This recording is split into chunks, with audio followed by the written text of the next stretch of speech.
자, 이 시간 이제 우리 한번 같이 기도하고 예배로 나아가겠습니다.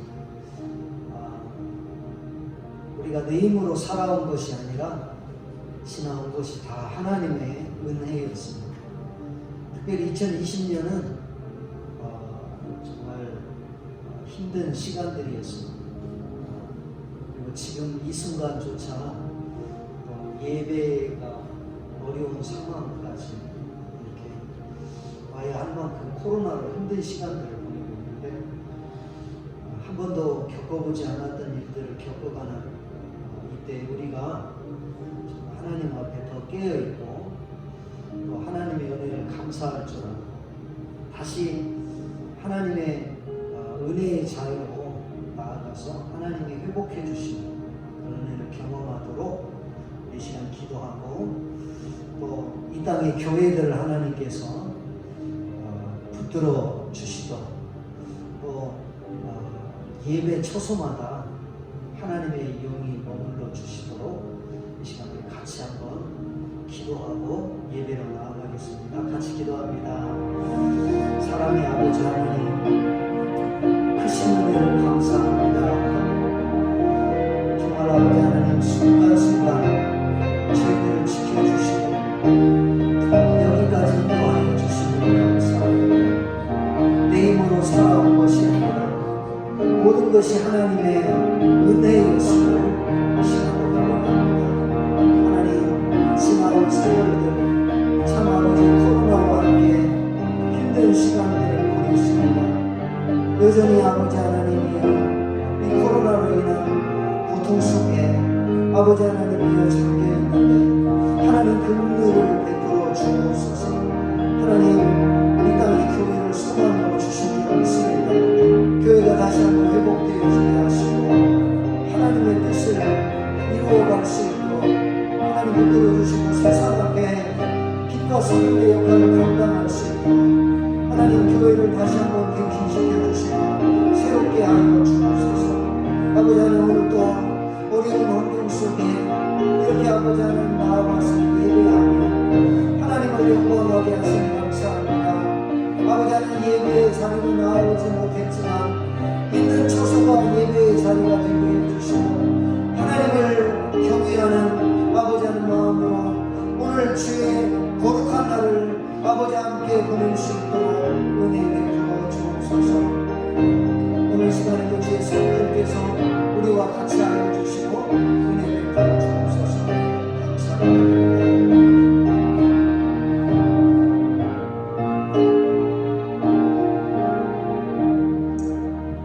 할렐루야. 내 영혼아 여호와를 찬양하라. 나의 생전에 여호와를 찬양하며 나의 평생에 내 하나님을 찬송하리로다. 귀인들을 의지하지 말며 도울 힘이 없는 인생도 의지하지 말지니 그의 호흡이 끊어지면 흙으로 돌아가 그날에 그의 생각이 소멸하리로다. 야곱의 하나님을 자기의 도움으로 삼으며 여호와 자기 하나님에게 자기의 소망을 두는 자는 복이 있도다. 시온아 여호와는 영원히 다스리시고 내 하나님은 대대로 통치하시리로다. 할렐루야. 아멘. 오늘 또 온 우주 만물을 통치하시고 다스리시는 왕이신 하나님을 찬송하며 높여드립니다. 이 시간에도 내 영혼이 여호와를 찬양하며 오늘 하나님께 소망을 두며 이 시간도 경배하오니 주님 이 시간 주님을 예배하는 심령마다 하늘의 영으로 충만케 하여 주시고 하나님의 은혜를 따라 살아가는 역사가 있게 하여 주옵소서. 하나님 사단의 역사를 괴멸하여 주시고 오직 성령의 역사만 나타나게 하여 주옵소서.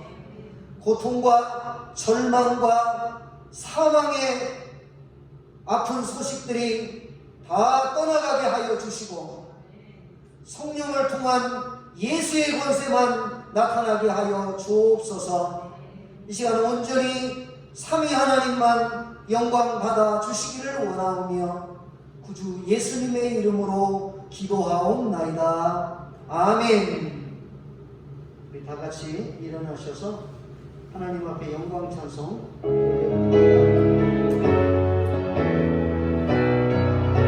우리 손을 들고 하는 찬송입니다. 모든 영광과 존귀와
장 찬송 예수는 나의 힘.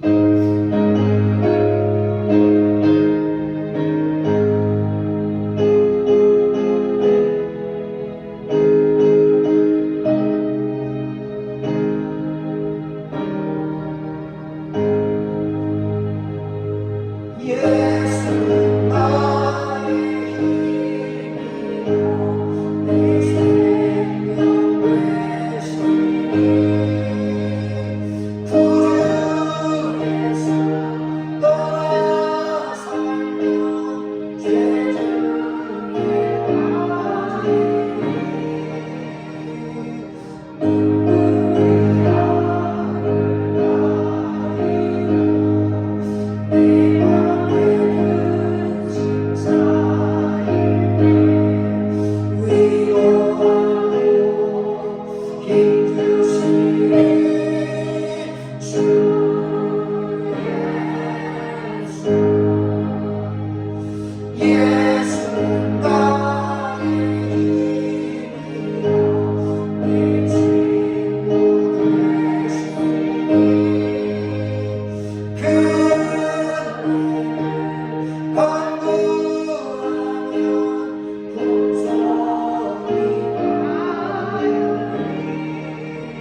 되시고 기쁨 되시고 나의 주가 되십니다. 우리 시간 신앙 고백 하나님 앞에 올려드립니다. 나는 전능하신 아버지 하나님 천지의 창조주를 믿습니다. 나는 그의 유일하신 아들 우리 주 예수 그리스도를 믿습니다. 그는 성령으로 잉태되어 동정녀 마리아에게서 나시고 본디오 빌라도에게 고난을 받아 십자가에 못 박혀 죽으시고 장사된 지 사흘 만에 죽은 자 가운데서 다시 살아나셨으며 하늘에 오르시어 전능하신 아버지 하나님 우편에 앉아 계시다가 거기로부터 살아있는 자와 죽은 자를 심판하러 오십니다. 나는 성령을 믿으며 거룩한 공교회와 성도의 교제와 죄를 용서받는 것과 몸의 부활과 영생을 믿습니다. 아멘. 우리 시간 다 같이 자리에 앉으셔서 우리 합심으로 한번 기도하고 우리 성정숙 집사님 기도 인도하시겠습니다. 여러분 이제 한 해를 이렇게 마무리하는 마지막 주일에 우리가 서 있는데 여러분 하나님 앞에 우리가 결산할 때가 있다는 거죠. 여러분 하나님 앞에 우리 마지막 인생을 결산할 때도 이제 찾아오게 되는데 올 한 해 또 앞으로 주님 앞에 결산할 때 부끄럽지 않은 삶이 되도록 하나님 앞에 바로 서지 못한 연약함이 있다면 하나님께서 이 시간 우리의 죄를 용서하시고 우리의 허물을 덮어주시고 주의 보혈로 가려주시고 성령으로 새롭게 해달라. 이 시간도 하나님의 성령이 우리의 마음과 영을 새롭게 하시고 우리를 또 충만케 해주시고 또 하나님께서 말씀으로 언약의 말씀으로 우리의 마음의 신비에 귀한 말씀을 새겨주셔서 하나님 진리의 말씀의 통치를 받게 해달라고 이 땅의 교회가 소망이 되어지고 우리 교회가 주님 오실 때까지 주의 사명을 잘 감당하는 교회 되게 해달라고 코로나도 정시시켜 주시고 하나님께서 2021년 새해를 행하여 주시도록 시간 우리 합심으로 기도하시고 성정숙 집사님 기도 인도하십니다. 같이 기도합니다. 아버지 하나님 2020년 한 해 참 전염병 천벌로 고통하는 아버지 하나님 이 시간들을 살아오고 또 현재도 이렇게 고통 가운데 있지만 하나님 저희들 은혜로 여기까지 인도하여 주시고 감사합니다. 하나님 아버지 하나님 앞에 우리 인생이 날마다 결산하며 살아야 함을 깨닫게 하여 주옵소서. 한 해를 돌아볼 때 부끄러운 것뿐이고 하나님 앞에 아버지 하나님이여 감히 정말 설 수가 없는 연약함을 주님을 고백합니다. 그럼에도 불구하고 사랑하게 해주시고 여기까지 인도하여 주시면 감사합니다. 주의 보혈로 정결하게 하여 주시고 주의 보혈로 새롭게 하여 주옵소서. 주의 보혈로 아버지 하나님을 덮어 주옵소서. 다시 성령으로 충만하게 하여 주옵소서. 하나님 앞에 설 때 부끄럽지 않은 모습 아버지 하나님 성령이 감동하여 주시고 운행하여 주시고 역사하여 주시고 아버지 하나님이여 말할 수 없는 한심으로 또 공부하고 계시는 하나님이십니다. 하나님 아버지 의로운 길에 저희들을 서게 하여 주옵소서. 아버지 하나님이여 말씀이 우리를 살림을 믿습니다. 하나님 우리 마음의 신비에 하나님의 말씀을 새겨주셔서 하나님의 말씀의 통치를 받으며 하나님의 진리의 말씀을 따라 길을 걷는 저희들 되게 하여 주옵소서. 이 땅에 교회가 소망임을 믿습니다. 하나님 아버지, 교회를 회복시켜 주옵소서. 우리 진리의 국교회가 하나님 주님 오실 때까지 이 복음의 사명 잘 감당하며 많은 영혼들을 하나님의 백성으로 이끄는 사명을 잘 감당할 수 있도록 은혜를 주옵소서. 신년에 승리를 행하실 하나님을 기대합니다. 하나님 역사하여 주시옵소서. 오늘 아버지 예배 가운데 주시옵소서.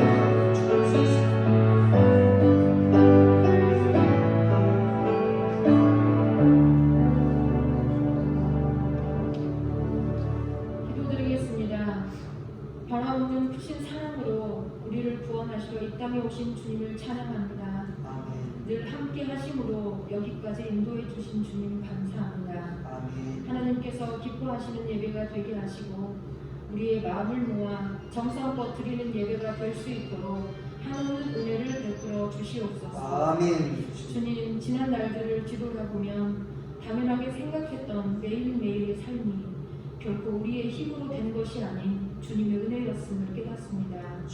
모든 상황 가운데 참고 견디며 열심히 살아갈 수 있도록 도우심에 감사드립니다. 아멘. 또한 죄중에 살면서도 죄인인 줄 모르고 교만과 자기의에 빠져 살아온 날들도 회개합니다. 우리의 죄와 허물을 용서하여 주시고 새로운 모습으로 주님 앞에 살아갈 수 있도록 인도하여 주시옵소서. 아멘.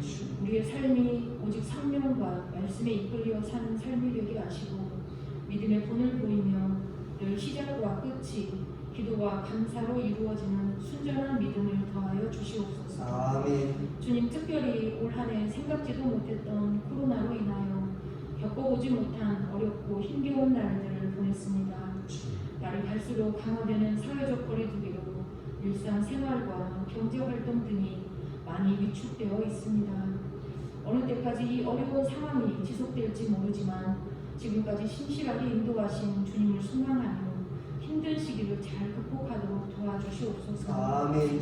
코로나로 아파하는 모든 이들 그리고 치료와 확산 방지를 위해 애쓰고 수고하는 모든 이들의 영육을 강건케 하시고 주님의 선하신 손길로 위로하여 주시옵소서. 아멘. 소망의 주님, 이 나라 이 민족을 기억하여 주셔서 구원하시고자 오신 주님을 찬양하게 하시고 이 땅의 그리스도인들이 성숙한 믿음을 갖게 도와주시어 예수님의 선한 길을 따르며 살게 하옵소서. 아멘. 하나님의 그 크신 사랑과 은혜를 항상 마음 깊이 새기며 주님의 도구로 온전히 쓰임받게 하옵소서. 아멘. 주님의 핏값으로 세우신 진리의 믿교를 올려드립니다. 주님의 참된 뜻을 이루어가게 하시고 하나님의 영광을 드러내는 교회 되게 하옵소서. 아멘. 복음이신 예수님의 사랑으로 지역과 민족과 열방에 선한 영향력을 끼치는 교회 되도록 도와주시옵소서. 아멘. 사랑하는 성도들을 위해 기도합니다. 성도들의 영육을 강건케 하시고 가정과 자녀들을 축복하셔서 순종의 믿음과 기쁨, 평강이 넘쳐나게 하옵소서. 아멘. 주님 안에서 늘 믿음을 지켜 값진 삶을 살아갈 수 있도록 이끌어 주시옵소서. 아멘. 오늘 주님의 귀한 말씀을 전하시는 목사님께 주님의 축복과 지혜를 더해 주셔서 말씀으로 인하여 복된 시간 누릴 수 있도록 성령님 함께하여 주시옵소서. 아멘. 목사님의 모든 사역 위에 기름 부어 주시고 주님이 주시는 사랑과 말씀을 전할 때마다 넘치는 생명력으로 덧입혀 주시옵소서. 아멘. 예배의 시작과 끝을 주님께서 함께 해주시기를 원하오며 우리를 죄에서 구원하신 예수님의 이름으로 기도드립니다. 아멘. 주님 감사합니다. 우리의 간구와 소원을 들으시는 주께서 이 기도에 응답하시고 역사해 주옵소서.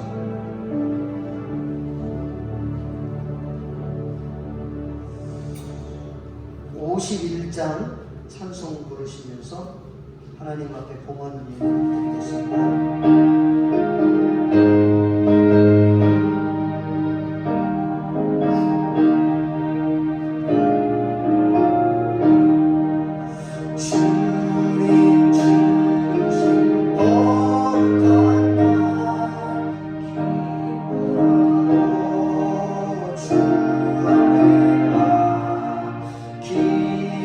기도하고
한 해 동안 주님이 베푸신 은혜를 생각해 볼 때 그 은혜가 한량 없음을 이 시간에도 주님 앞에 고백합니다.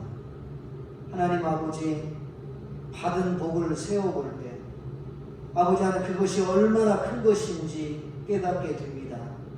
우리는 나에게 없는 것, 부족한 것, 있다가 없어진 것들로 인하여서 하나님 아픔과 고통이 있지만 돌아보면 주님이 우리에게 허락하신 것이 훨씬 크고 놀라운 것임을 고백합니다.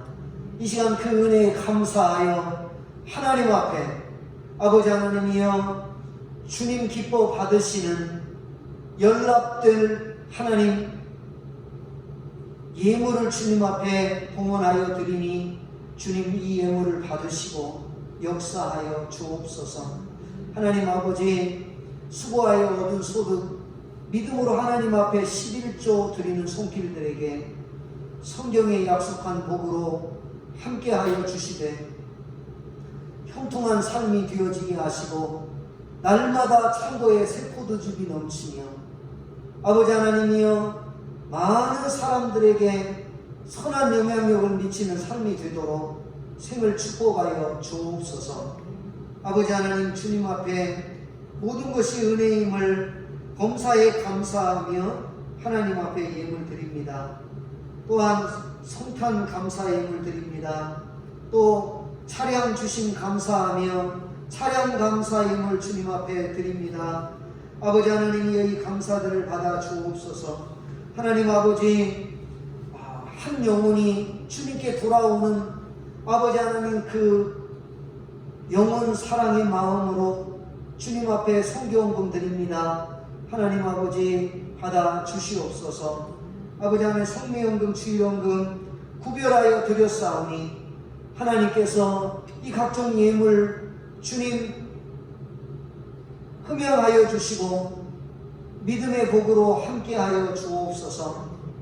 아버지 하나님, 코로나가 이렇게 아버지 하나님 힘들고 어렵게 하지만 이 코로나 너머에 역사하고 계신 하나님의 손길을 믿습니다. 잘 견디고 이겨내게 하시고 우리 성도들 새 힘을 얻게 하여 주시고 아버지 하나님, 하나님을 날마다 더 신뢰할 수 있도록 믿음 더하여 주옵소서. 이렇게 믿음으로 살아가는 우리 성도들에게 삶을 책임져 주시고 아버지 하나님이여, 영혼이 잘되고 범사가 잘되고 강건한 복으로 함께하여 주옵소서. 우리 삶을 주께서 책임지시고 이끌어 주시고 동행하여 주옵소서. 이렇게 드려진 예물이 하나님 나라와 복음과 영광을 위해서 사용되어지게 하시고 하늘나라의 아름다운 상급이 되게 하옵소서. 감사드리오며 예수님의 이름으로 기도하옵나이다. 아멘. 오늘 주실 하나님 말씀은 마가복음 9장 42절부터 49절까지 말씀입니다.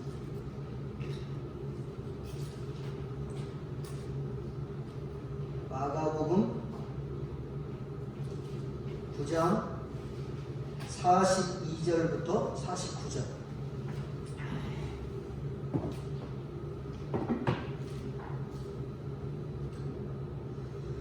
제가 찾으신 줄 알고 제가 하나님 말씀을 선포하겠습니다. 또 누구든지 나를 믿는 이 작은 자들 중 하나라도 실족하게 하면 차라리 연자 맷돌이 그 목에 매여 바다에 던져지는 것이 나으리라. 만일 내 손이 너를 범죄하게 하거든 찍어버리라. 장애인으로 영생에 들어가는 것이 두 손을 가지고 지옥 곧 꺼지지 않는 불에 들어가는 것보다 나으니라. 만일 내 발이 너를 범죄하게 하거든 찍어버리라. 다리 저는 자로 영생에 들어가는 것이 두 발을 가지고 지옥에 던져지는 것보다 나으니라.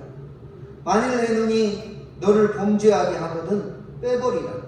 한 눈으로 하나님의 나라에 들어가는 것이 두 눈을 가지고 지옥에 던져지는 것보다 나으니라.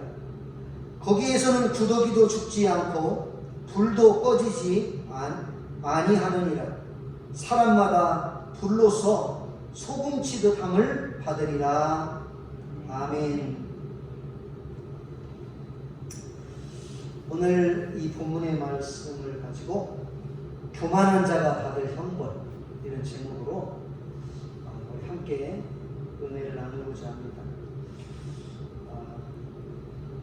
성경은 역설을 말합니다. 세상은 부자로 사는 것이 목표이고 소원인데, 그러나 성경은 가난한 자가 복이 있다고 말합니다. 오른뺨을 때리면 우리 신경은 어떻게 하고 싶어요? 양 싸다기로 돌려주고 싶은데, 성경은 왼뺨도 돌려주라고, 왼뺨을 돌려대주라고 말합니다.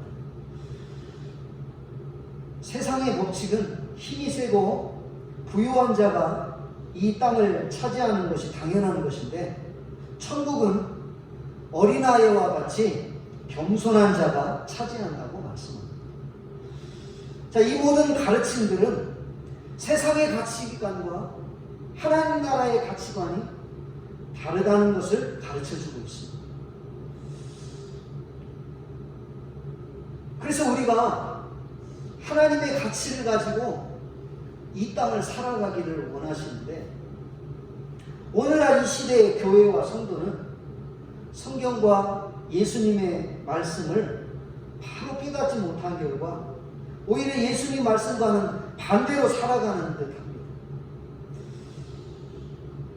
우리가 지금 살펴보고 있는 제자들의 모습처럼 말입니다. 예수님은 천국에서 큰 자가 되라고 말씀하신 반면, 오늘날 교회는 땅에서 큰 자가 되려고 합니다. 예수님은 심령이 가난한 자가 복이 있다고 말씀하지만, 오늘날 교회는 부자가 되는 것이 복이라고 말합니다. 예수님은 땅에 쌓아두지 말고 하늘에 쌓아두라고 하신 반면, 오늘날 교회는 너무 많은 것을 땅에 쌓아두고 있습니다. 예수님은 이렇게 말씀하십니다. 하나님과 재물을 겸하여 섬길 수 없다고 말합니다. 그러나 오늘날 교회는 하나님도 섬기고 재물도 겸하여 섬기려고 하는 것입니다. 예수님께서는 오른손이 하는 것을 왼손이 모르게 하라고 했는데, 오늘 얼마나 자기가 하는 것을 드러내려고 하는지, 고바라에서 속옷을 가지고자 하는 자에게는 겉옷까지도 벗어줘, 이렇게 말씀하시는데, 교회는 고발하는 자를 맞고소하고 끝까지 싸우고 절대 화해하지 않고 절대 손해보려고 하지 않습니다. 예수님은 오늘 우리에게 손해보라고 말씀하는 데입니다. 자, 이유가 뭘까요? 지난 시간에도 제가 강조했지만 너무 자기 생각에 갇혀있기 때문에 그렇습니다. 예수님의 말씀을, 그 말씀을 듣고 깊이 숙고해보고 그 말씀을 묵상하고 그 말씀이 뭐 어떤 의미인지 생각해보고 살아야 되는데, 자기 생각에 갇혀 있습니다. 도무지 예수님 말씀을 들으려 하지 않습니다. 그러니 들리지가 않는 겁니다. 또 다른 이유가 뭘까요? 그것은 우리가 너무 똑똑해져서 그렇습니다. 아는 게 너무 많아서 그렇습니다. 여러분, 우리는 이런 세상적 가치관과 가르침을 버리고 예수님의 말씀에 귀를 기울여야 합니다.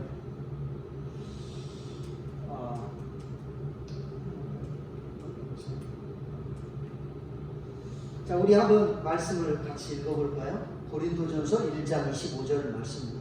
시작. 하나님의 어리석음이 사람보다 지혜롭고 하나님의 약하심이 사람보다 강하니라. 우리는 이 말씀을 기억해야 할 것입니다. 여러분, 우리가 굉장히 똑똑한 것 같습니다. 그래서 내 지혜로 살아가려고 하는 거죠. 그러나 우리는 내 고집과 내 지혜로 사는 자들이 아니라 하나님의 지혜로 이 땅을 사는 자들임을 기억해야 합니다. 그것이 바로 제자도를 따라 살아가는 삶의 모습인 것입니다. 이제 오늘 한 해의 마지막 주일을 보내고 있습니다. 우리가 믿음으로 산다고 하면서 어떤 가치를 가지고 살아왔는지 우리가 생각해 봐야 돼요. 주님은 우리에게 역설의 삶을 살라고 말씀하시는데 우리는 세상의 가치를 따라 살아가지 않았는지. 이제 한 해를 결산하는 이 시점에서 우리 자신을 돌아보고 다시 한번 주님이 말씀하시는 그 말씀에 귀를 기울이고 역설의 삶, 세상 가치와는 다른 그런 모습을 가지고 살아가야 될 줄 믿습니다. 지난 시간에 예수님은 제자들에게 가르침을 주셨습니다. 천국에서 누가 큰 자입니까? 이렇게 물을 때 예수님께서 어린아이와 같이 자기를 낮추는 자가 큰 자라고 이야기했습니다. 이런 말이죠. 천국에서 큰 자의 기준은 예수님이십니다. 그래서 자기를 낮추어서 어린아이와 같이 되는 그가 천국에서 큰 자고, 예수님의 말씀을 따라 낮아지는 자가 큰 자라고 주님은 말씀하셨습니다. 자, 그래서 지난주에는 정말 천국의 그 영광을 누릴 자가 누구인지 살펴보았다면, 오늘은 죄의 무서움과 교만한 자, 회개하지 않는 자가 받을 형벌이 얼마나 끔찍하고 무서운 것인지를 오늘 말씀을 통해 주고 계십니다. 한 해를 마무리하는 마지막 주에 이런 무거운 메시지가 전달되고 있는데, 우리가 경각심을 가지고 이 말씀을 듣고 또 새해를 맞이할 수 있기를 바랍니다. 이 세상은 끔찍한 악행들로 가득 차 있는 죄 많은 세상입니다. 매일 뉴스에서 나오는 소식, 여러분 어떤 소식들이에요? 정말 흉악한 소식들이 많습니다. 저는 가끔 숨을 쉬고 사는 것이 다 죄 짓는 것 같은 생각이 들 때가 있습니다.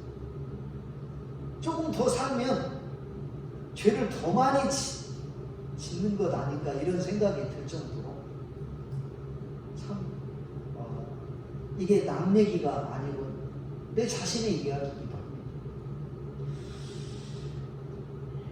자기의, 내 의가 너무 강한지 이런 나쁜 소식들, 악한 소식들을 들을 때마다 막 우라통이 치입니다. 때로는 막 저주의 말을 쏟아놓기도 합니다. 가만히 생각해보면 나에게는 굉장히 관대한데 남에게는 얼마나 엄격하게 잣대를 대는지, 내 안에서 막 죄성이 많이 나옵니다. 이게 우리 모두의 모습입니다. 우리는 인생의 모든 모퉁이에서마다 유혹받고 유인당하고 죄의 영향을 받고 살아가고 있습니다. 그걸 피할 방도가 없어요. 이 땅이 죄악된 세상이라 그렇습니다. 그래서 오늘 본문에서 예수님께서는 죄가 얼마나 끔찍한 것인지를 강조하십니다. 우리가 깨달아야 할 것은 사람이 자기의 죄에 대해서 개인적으로 책임져야 된다는 것입니다. 왜냐하면 하나님께서는 우리가 선을 선택할 수 있는 자유의지를 주셨습니다. 선과 악이 있을 때 선을 선택할 수 있는 의지를 주셨고, 또 유혹을 피할 수 있는 길을 주님이 우리에게 주십니다. 그러니 우리가 얼마든지 물론 연약해서 죄를 짓고 있지만 그것을 이겨낼 수 있는 것입니다.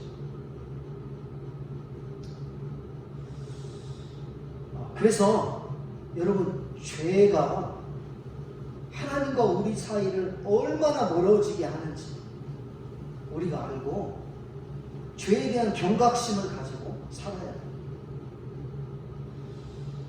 특별히 내가 짓는 죄도 두려운 것이지만 오늘 주님은 다른 사람을 실족하게 하는 무서운 죄에 대해서 말씀하고 계십니다.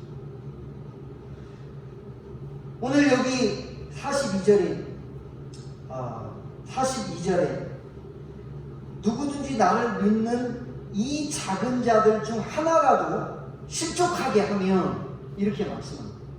여기 실족시키다는 스칸달리조라는 말은 다른 사람에게 걸림돌이 되는 것, 죄로 유인하고 유혹하는 것을 말합니다. 그것 때문에 실족되는 것. 자, 그리고 여기 소자들 이렇게 말하고 있는데,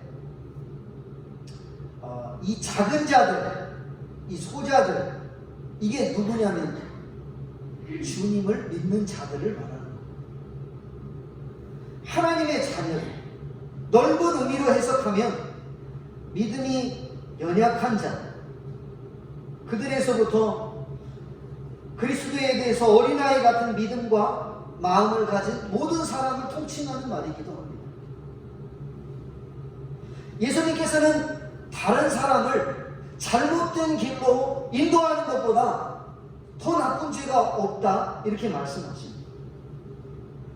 그래서 주님은 그렇게 하면 차라리 연자 맷돌이 그 목에 매여 바다에 던져지는 것이 훨씬 낫다고 말합니다.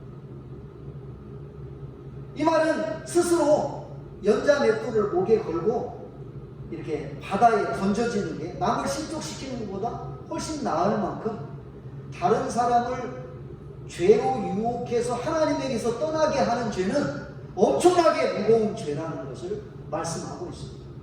여러분, 여기 연자 맷돌, 이 그림을 한번 보세요. 제가 이 연자 맷돌은 우리 어머니들 옛날에 이게 뭐죠? 맷돌 이렇게 갈아서 음식 갈죠? 이런 맷돌을 말하는 게 아니라 이렇게 나귀가 이 돌을 끌어서 여기에서 이렇게 맷돌을 가는, 이게 연자 맷돌입니다. 이게 실제. 근데 이게 얼마나 큰 거예요? 그걸 목에 메고 바다에 빠뜨리면 어떻게 되겠습니까? 쫙 바다 밑바닥에 처박히겠죠? 결코 헤어나올 수가 없는 것입니다.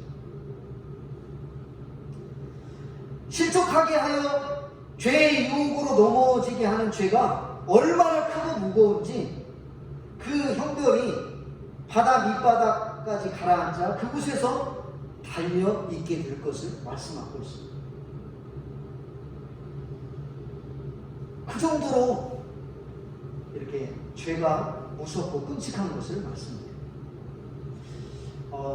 사람을 물에 빠뜨려서 이렇게 처형하는 방법이 로마 사람들에게 있었습니다. 그래서 범죄자들에게 십자가형도 했지만 돌을 매달아서 물에 이렇게 수장시켜 죽이는 형벌도 가했다고 합니다. 그러나 유대인들은 처형할 때 그런 방법을 쓰지 않습니다. 주로 유대인은 어떻게 하죠?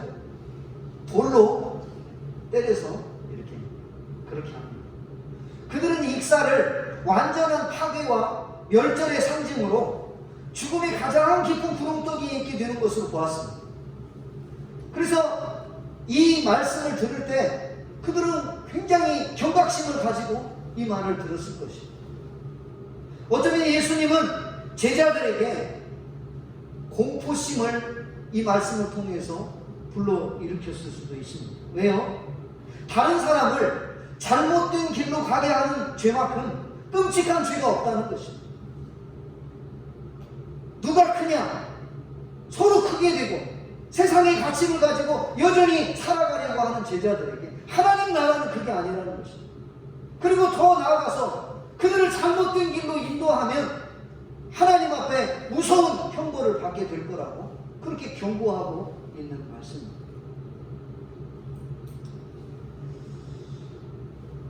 사람은 영혼에 속한 것인데 이런 사람을 영원히 멸망하는 길로 가게 했다면 여러분 하나님이 얼마나 싫어하는 죄냐고 말이에요. 그래서 바다 저 밑바닥에 쳐넣듯이 어디로 가게 될 거다? 지옥 저 밑바닥에 던져지게 될 것입니다. 그래서 성경에 보면 이 거짓 선지자나 용이나 사탄, 뱀 다 저 불못에 던져진다고 말합니다. 여러분 사람들을 영원한 생명을 얻을 사람들을 미혹해서 지옥으로 끌고 간 이런 문선명, 이만희, 박태선 그들이 받을 형벌이 뭐겠습니까?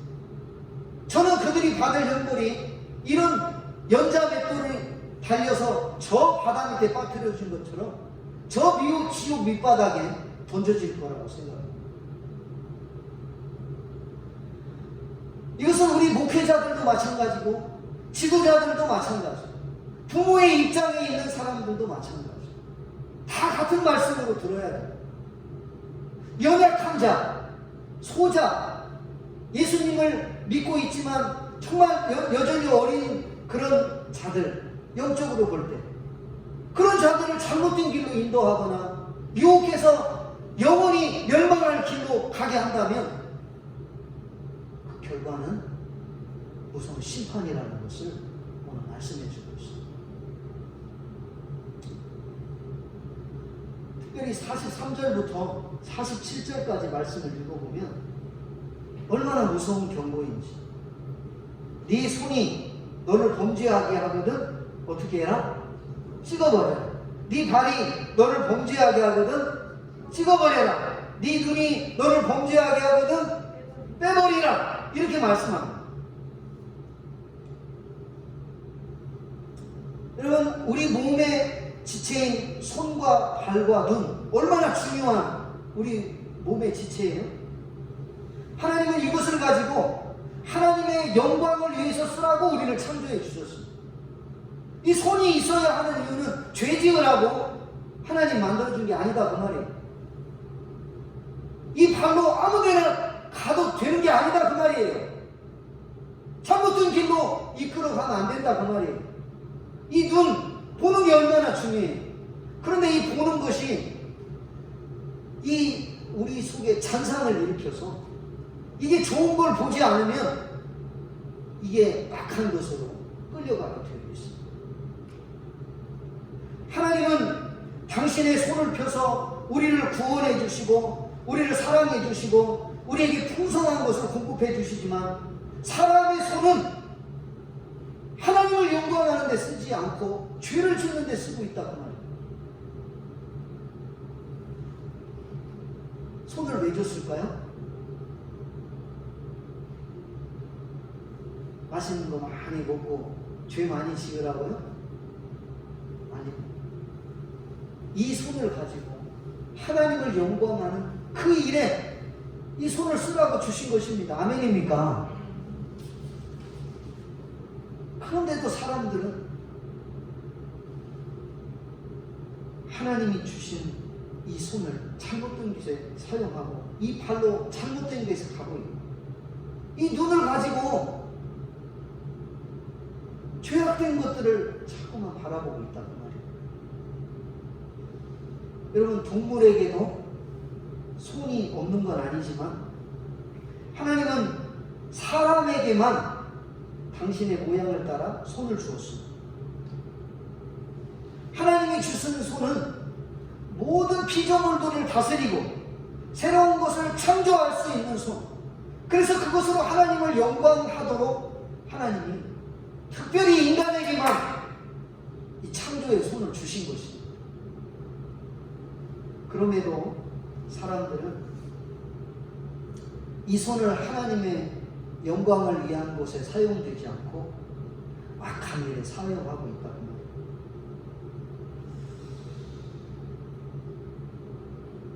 여러분, 영화 127시간이라는 영화가 있습니다. 이 실화를 바탕으로 만든 영화인데, 모험을 좋아하는 에런 레스터이라는 사람이 이제 오프로드를 막 즐기고 또 남들이 가지 않는 가장 험난한 곳까지 가서 암벽을 타고 이렇게 즐기며 사는 사람입니다. 그런데 2003년 4월 미국 유타주 국립공원에 블루존 캐니언이라는 그곳에 아무도 가보지 않는 더 깊은 곳으로 암벽을 타러 갑니다. 그러다가 이제 그가 벼랑에서 이렇게 굴러 떨어지면서 저 큰 돌이 함께 떨어졌어요. 그런데 그 벼랑 그 사이에 돌이 확 끼면서 이 사람의 손이 거기에 딱 끼어버리고, 자, 그렇게 되자 이제 고통과 두려움과 생사의 갈림길에 서게 됩니다. 갖은 방법을 써서 이 팔을 빼내보려고 하지만 결국 문제가 해결되지 않고 가지고 있던 물도 다 마시게 되고 이제 죽음을 예감하게 됩니다. 그래서 그가 많은 생각을, 저 127시간이라는 시간 생각을 하다가 어떻게 할까? 그래서 결정을 이렇게 내립니다. 내 손을 잘라내면 내가 살 수 있다고 생각합니다. 그래서 거기서 낀 손을, 뼈를 2개를 꺾습니다. 그리고 칼로 이 손을, 자기 손을 잘라냅니다. 그리고 이제 탈출해서 127시간 만에 구조됩니다. 저는 저 영화를 보면서 얼마나 끔찍했는지. 여러분, 우리 조금만 내가 이렇게 가시 하나 뺄래도 나는 잘 못 빼잖아요. 너무 아파서. 그래 이 손을 잘라내려고 하니 또 얼마나 큰 고통이 따랐겠어요. 이분이 이렇게 손에 이렇게 지금은 기계를 끼고 강연을 하고 다닙니다. 이분 때문에 굉장히 사람들이 많은 도전을 받고, 이 사람 이렇게 강연하는 영상도 있어요. 저는 이 영화를 보면서 오늘 말씀이 많이 생각이 났습니다. 네 손이 범죄하게 하거든 어떻게 해라? 찍어버려라. 장애인으로 영생에 들어가는 것이 2손 가지고 지옥 꺼지지 않는 불에 들어가는 것보다 나으니라. 여러분, 이게 얼마나 심각한 경고입니다.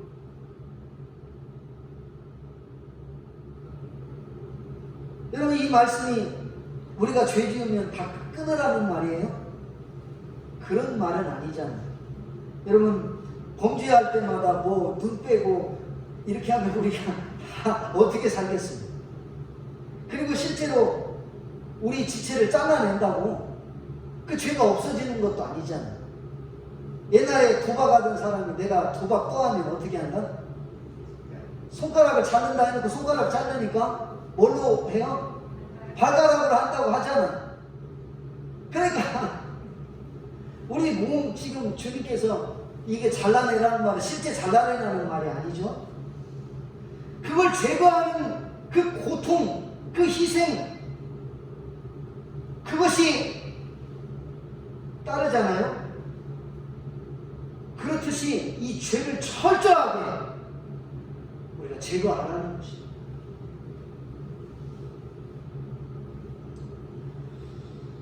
예수 믿고 구원의 확신을 가진 우리 성도들일지라도 방심해서는 안 됩니다. 이 세상에는 우리를 범죄로 이끄는 유혹들이 너무 많아요. 여러분, 마귀의 원구에 걸리지 않을 거라고 장담할 수 있는 사람 누가 있냐고. 목회자라고 안전합니까? 아니잖아요. 요즘 뉴스 나오는 거. 그냥 매일 그냥 부끄러워 죽겠어요.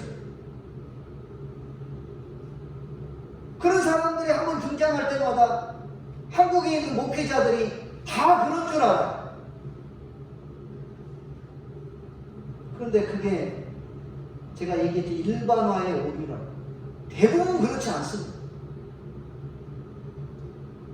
하나님 앞에 얼마나 신실하고 두려움으로 성도들을 목양하고 교회를 세우려고 하는, 아무도 그러나 이것에 자유할 수 없고 방심할 수가 없다는 말입니다.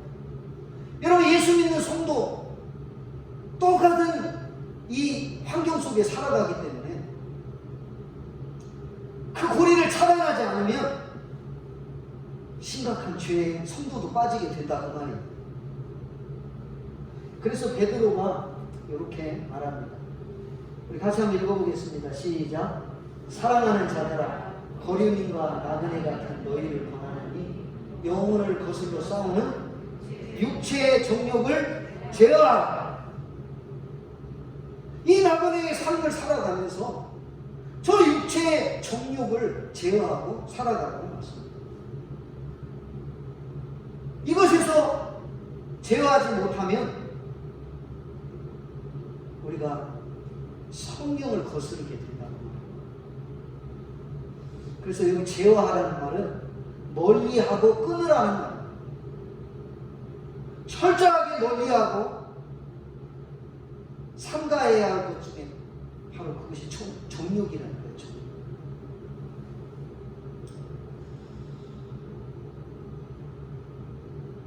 그래서 여러분, 우리가 기억해야 돼요. 하나님은 언제나 그렇듯이 죄를 싫어하십니다. 그래서 내가 거룩하니 너희도 거룩하라 이렇게 말씀합니다. 하나님뿐만 아니라 예수님도 얼마나 죄를 싫어하는지 모릅니다. 가서 다시는 죄를 범하지 말라 말씀하십니다. 피 흘리기까지 죄와 싸우라고 사도 바울은 말합니다. 만일 예수님이 죄를 좋아하셨다면 예수님이 죄 있는 자로 태어났을 거 아니에요. 그래서 죄는 이런 거다 하면서 즐기면서 다 몸을 보여줬을 거 아니에요. 그런데 예수님은 죄가 없이 태어나셨고 죄를 한 번도 짓지 않으셨다는 말이에요. 성령님도 마찬가지입니다. 성령님은 죄 있는 세상에 보혜사로 오셨지만 죄가 있는 곳에는 더 이상 역사하지 않으십니다. 성령이 떠나십니다. 여러분 기억하셔야 돼요. 여전히 죄 가운데 죄 속에 헤매고 살아가고 있는 사람은 성령이 그 안에 역사할 수가 없는 겁니다. 어느 닥쳐들도 마찬가지입니다. 성령님이 말할 수 없는 탄식으로 우리를 위하여 간구하고 계십니다. 죄가 관영한 곳에는 성령이 역사하지를 않습니다. 정말 그리스도의 보혈로 씻김을 받고 정말 가난한 자들이 모인 그곳에 주의 성령도 역사하시는 것입니다. 하나님도 예수님도 성령님도 모두 죄를 싫어하십니다. 예수님이 죄인을 위해 죽은 게 죄가 좋아서 죽은 게 아니잖아요. 더 이상 죄가 왕노릇하지 못하게 하도록 당신이 죄를 위하여서 죽어주신 것입니다. 죄를 미워하니까.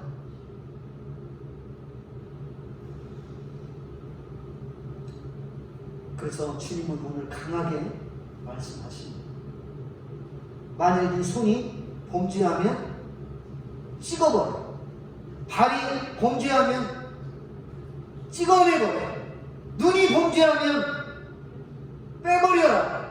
이렇게 강력하게 경고의 말씀을 주고 있는 것입니다. 죄에 대해서는 주님이 관용을 베풀지 않습니다. 죄에 대해서는 엄하게 책망하십니다.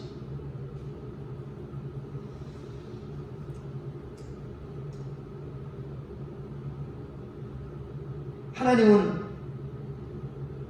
영원한 당신의 나라에 우리가 들어가게 하실 때 우리의 외모를 보지 않습니다. 장애를 가지고도 얼마든지 들어갈 수 있습니다. 맞죠? 그러나 죄가 있는 상태로는 절대 못 들어가는 것이 천국입니다.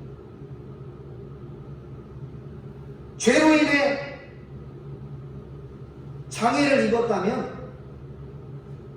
그 병 고치는 것보다 더 중요한 게 하나님 앞에 철저하게 회개하는 것입니다. 그래야 그가 영원히 고침을 받고 장애를 가지고 천국에 들어갈 수 있는 거예요. 여러분, 아무리 건강해도 아무리 완벽한 사람이라 할지라도 그 속에 죄가 있으면 하나님 나라에 들어갈 수가 없는 것입니다. 그러나 여러분, 우리 사람으로 태어났다면 일단은 누구나 천국에 들어갈 조건을 갖추었습니다. 여러분, 하나님 나라에 동물이 들어갈까요? 못 들어갈까요? 잘 모르겠어요? 요즘 펫 애완동물, 애완견 많이 키우는데 그 동물들 천국 갈까요? 어떻게 될까요? 여러분, 하나님 나라는 동물들이 들어간다고 말하지 않습니다. 짐승은, 동물은 사람을 위해 이 땅에 피조된 것 뿐이지 그 짐승들에게 영혼이 있어서 그들이 죽으면 천국에 들어가는 개가 있고 지옥에 들어가는 개가 있고 그러지 않습니다. 사람은 달라요. 사람에게는 영혼이 있습니다. 하나님의 형상으로 만들어졌기 때문에. 그래서 누구나 다 하나님 나라에 들어갈 자격이 있어요. 그런데 문제는 이 죄 때문에 아무나 하나님 나라에 들어갈 수 없다고 말입니다. 왜냐? 천국에는 죄가 없기 때문에. 죄가 있으면 천국이 아니겠죠. 그래서 성경은 히브리서에서 이렇게 말씀합니다. 제사장마다 매일 서서 섬기며 같은 제사를 매번 드리는데 이 제사로는 죄를 없앨 수 없다는 것입니다. 대신 짐승이 죄를 뒤집어 쓰고 죽기는 했지만 그 다음번에 나갈 때 어떻게 해야 돼요? 또 죽어야 돼. 또 죽어야 돼. 그래서 날마다 제물이 필요했던 겁니다. 그런데 예수 그리스도는 죄를 위하여 한 영원한 제사를 단번에 드리십니다. 아멘입니까? 그래서 이제 그 예수님이 속죄의 제물로 주님이 죽으셔서 이제는 영원한 나라에 들어갈 수 있도록 해주셨고 주님은 그 보좌 우편에 계신 것입니다.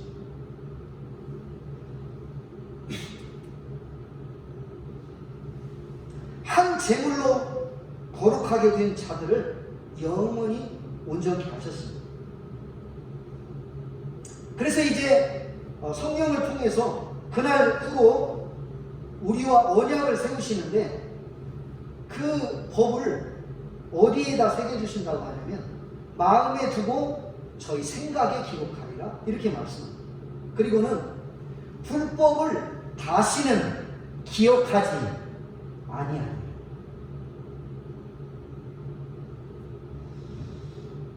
이제는 더 이상 주님이 단번에 완전한 속죄를 드렸기 때문에 더 이상 제사 드릴 필요가 없는 것입니다. 그래서 우리가 교회에 나와서 예수님의 십자가만 붙드는 것이죠.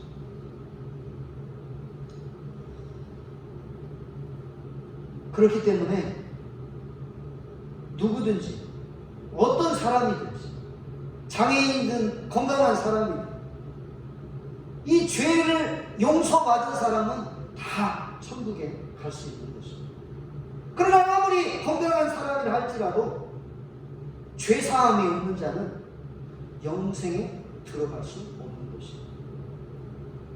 그래서 손이나 발이나 눈이 범죄케 하거든 찍어버리고 빼버리는 그런 결단이 있어야 된다고 말이에요.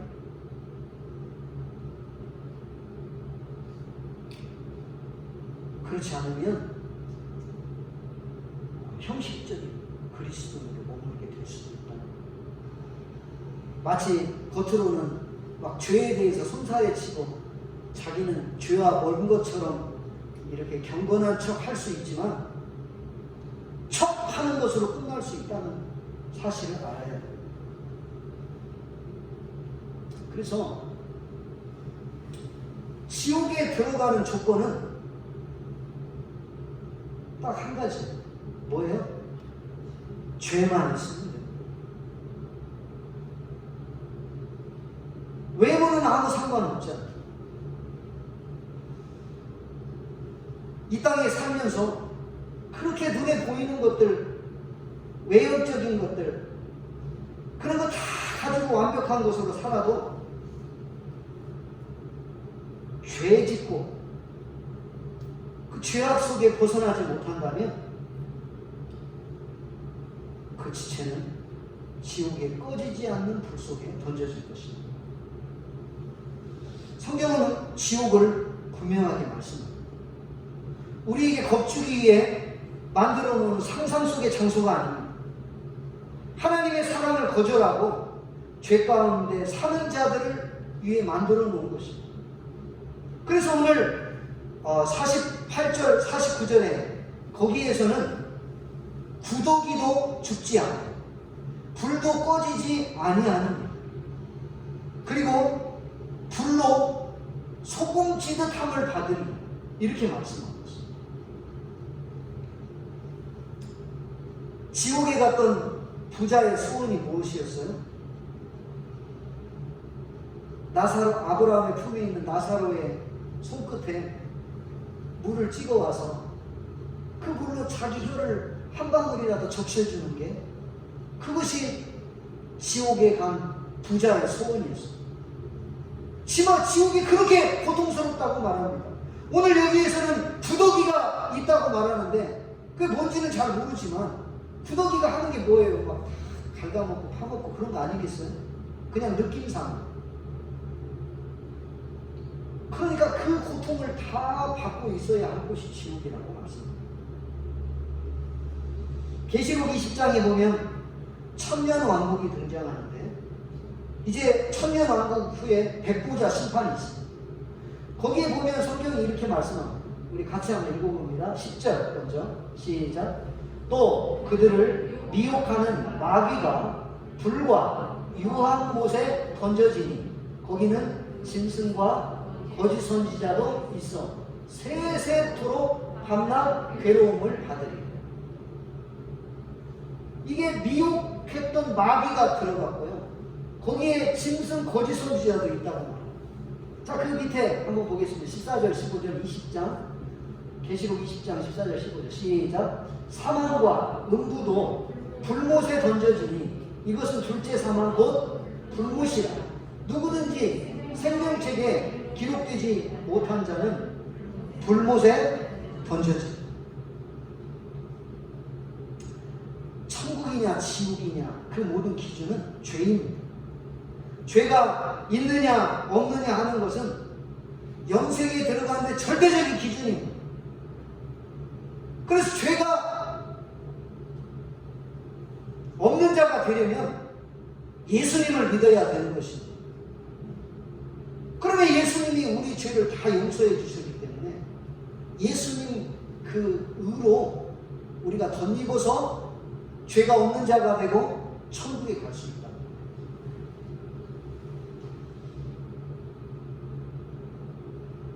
이제 말씀을 맺겠습니다.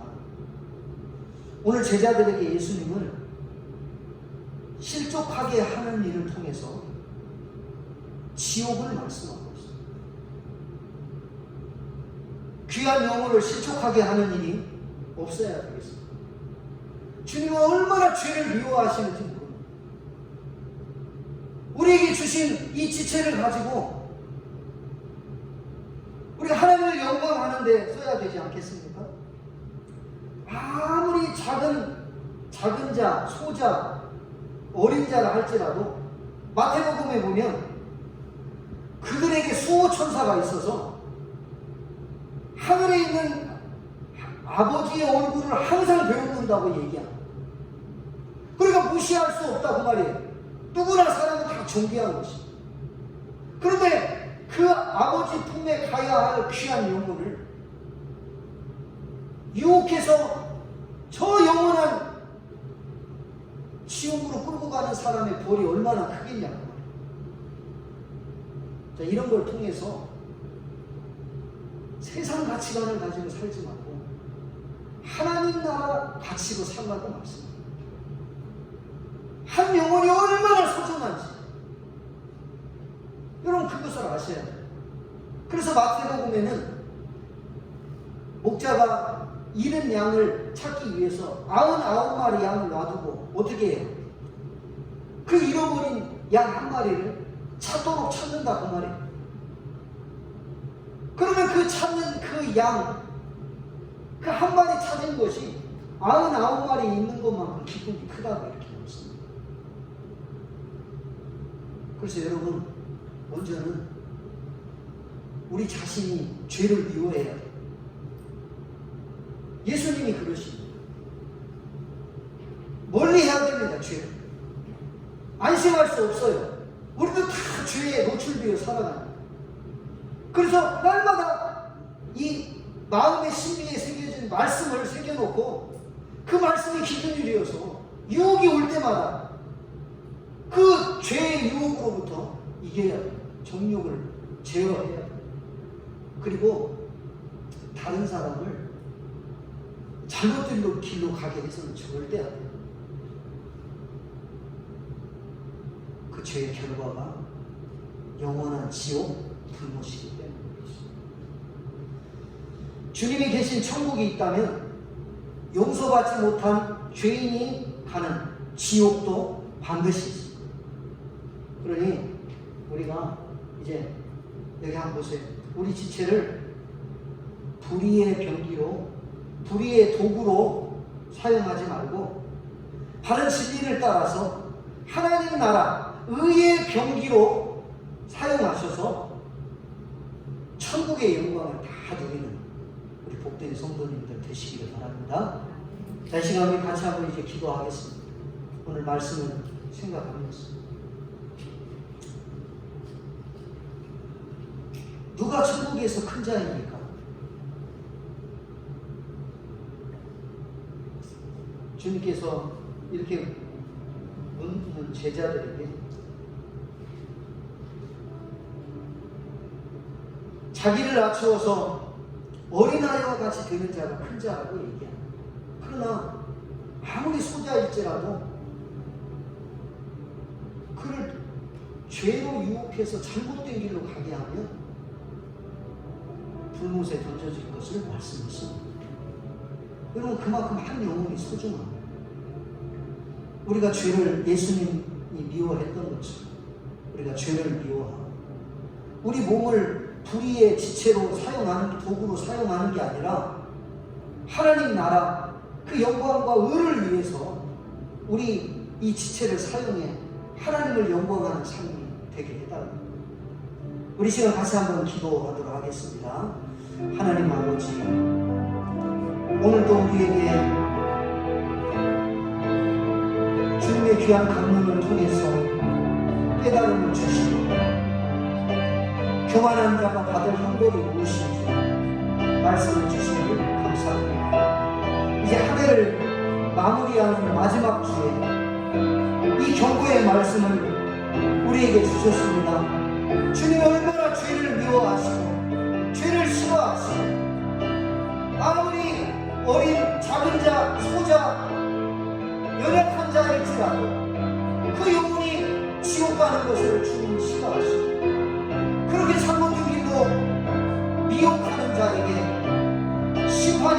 감사하다고 말씀해 주시면 감사합니다.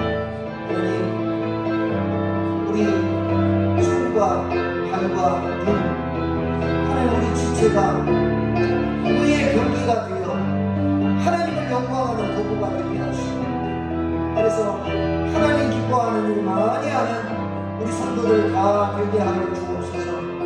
이 땅에 사는 모든 사람들이 하나님을 두려워하게 하시고, 예수님이 아니고는 죄 가운데 다 지옥 갈 수밖에 없음을 깨닫게 해주셔서 하나님 아버지 두려움을 가지고 하나님께 돌아올 수 있도록 은혜 베풀어 주옵소서. 하나님께서 함께하여 주시고 영광 받아 주옵소서.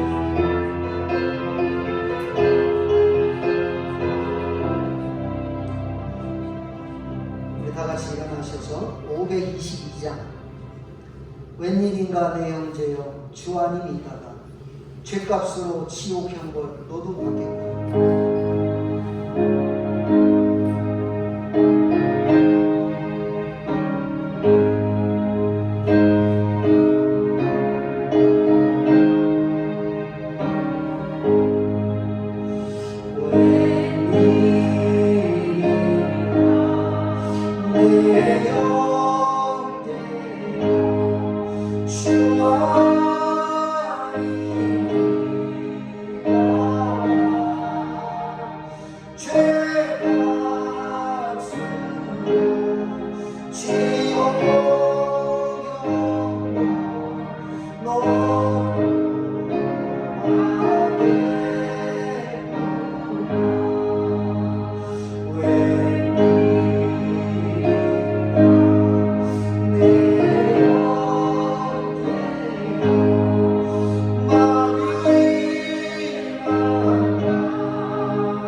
주님께로 십자가 앞으로 나오면 주님이 사랑하여 주실 줄 믿습니다.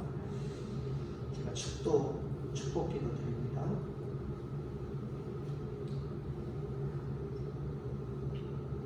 십자가 위에서 물 한 방울, 피 한 방울까지 다 쏟으시고 우리에게 영원한 생명을 주신 우리 구주 예수 그리스도의 은혜와 그 독생자를 아낌없이 내어주신 하나님의 극진하신 사랑과 오늘도 내주하셔서 감동하시고 감화하시고 역사하시고 충만케 하시는 성령님의 은총이 오늘 이 2020년 마지막 주일을 보내며 하나님께서 죄에 대한 경각심을 주실 때 그것을 깨닫고 우리 지체를 의의 병기로 들여 하나님을 영광하며 살기로 마음에 다짐하고 결심하는 사랑하는 성도들 머리 위에 영원토록 함께 있을지어다. 아멘. 아버지 감사합니다. 우리가 아버지 하나님 우리에게 주신 모든 것이 하나님을 영광하게 되게 하시고 우리 성도들을 승리하게 하옵소서. 감사합니다.